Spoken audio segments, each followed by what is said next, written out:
Hi, Patriots, and welcome back to another deep dive with Julie Sue. Have you ever got that strange, weird, suspicious feeling the first time you meet someone?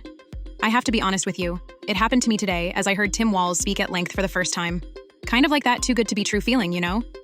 So I started to dig, and I found a very interesting story on Timmy I know not many of you have seen yet. You see, back when Tim was running for governor of Minnesota, there was one man that really didn't like that idea. He battled suppression from the left, and his interview got limited traction. Times have changed quite a bit since his run for governor, and I wanted to make sure my viewers saw this story on Golden Boy Tim as soon as possible. Hit that like button, and let's check out some clips now. He abandoned us, you know. I mean, what the hell kind of leader does that? I mean, he just, as soon as the shots were fired in Iraq, he turned and ran the other way and hung his hat up and quit. We'll get to Barron's new message for voters in a moment. But this all starts years earlier when Barron says Walz's misleading statements about his military service first led him to come forward in the fall of 2018. So you try to get this message out, but Minnesota's largest newspaper checks it out, says it's 100% true, but yet refuses to print. When I hung the phone up, I said, what the hell is this, North Korea?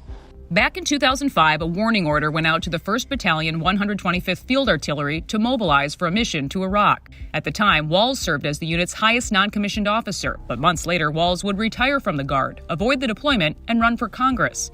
Tom Barron was next in line for the position and was asked to take his place.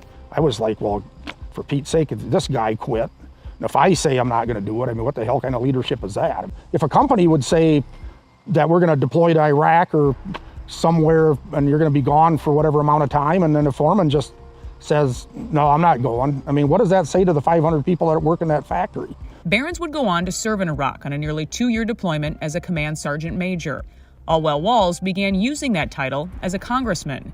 Barron says he first contacted Walz with his concerns, sending these letters to Washington. They all went unanswered. It kind of just sat there. You know, when he was a congressman, he bragged that he was a command sergeant, retired command sergeant major. I'm the highest ranking person ever in the House, and you know, all this lie that he was telling. But he can't say he's a retired one because he's not. And that's what he was saying. And he was saying that, and there was lots of lots of cards coming in the mail, for him to be elected. They said right on there he's a retired command sergeant major, just tooting his own horn, just hanging on the coattails of people that actually are command sergeant majors that went through all the process and put all the time in. A spokesperson for the Minnesota National Guard said Walz wasn't able to retire as a command sergeant major since he failed to complete coursework and requirements related to the rank. Things that make you say, Boy, you got that right. I knew something didn't smell right about this guy. I find this particularly upsetting for multiple reasons. One would think after facing criticism for using this title incorrectly on the state level, they would go ahead and just drop that reference in this new campaign. Enjoy this clip from last night's press conference in Philadelphia. To his fellow veterans, he is Sergeant Major Walz. Thanks for watching, Patriots. Click on the Creator Warp logo to subscribe, check out these other videos, and support us in our store, Patriot Threads. Have an awesome day.